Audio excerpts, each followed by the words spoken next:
वहां ध्यान से देखा तो वहां एक रीछ के पंजों के निशान थे।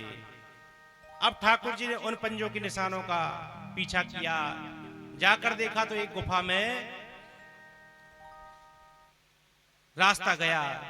भगवान ने अपने सेवकों को कुछ दिनों की मोहलत दी और कहा कि इतने दिन तक अगर हम ना आए तो आप लोग वापस चले जाना, समझ लेना कि द्वारकाधीश पधार गए, वापस चले जाना।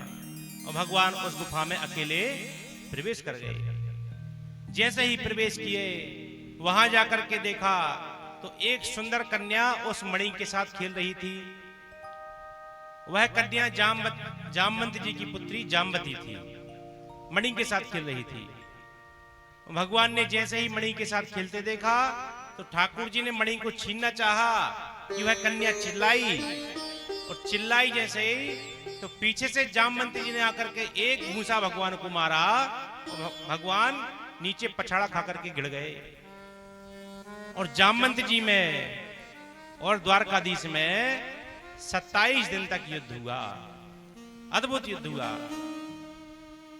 खूब भगवान ने खिलाया जामवंत जी को, कभी 2 घूंसा जामवंत जी मारे, कभी 2 घूंसा भगवान मारे।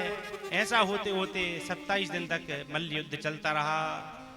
और जैसे ही 27 दिन पूर्ण हुए, 28वें दिन भगवान ने एक मुष्टि का एक घूंसा ऐसा करके और एक धड़ाम से छाती में जामवंत जी की दिया। सोई जामवंत चारों खाने चित्त हो गए, पछाड़ खा के गिरे। और जामवंत जी को होश आया तो ध्यान आया कि इतनी जोर से मारने वाला ये कौन है।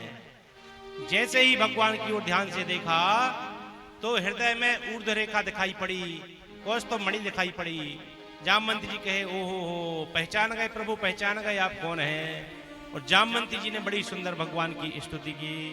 जामवंत जी कहते हैं, जाने त्वाम सर्वभूतानां प्राण ओज सहो बलम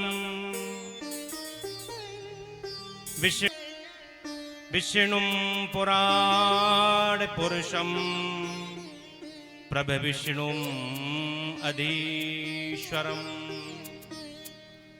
जाने त्वाम सर्वभूतानां प्राण ओजा सहोबलम।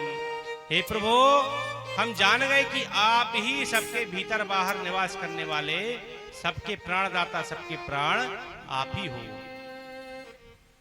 पहचान गए हम। और जामवंती जी ने जो स्तुति की है उस स्तुति को सुनिए। इतनी सुंदर स्तुति, किस रूप में भगवान के दर्शन जामवंती जी को हो रहे हैं।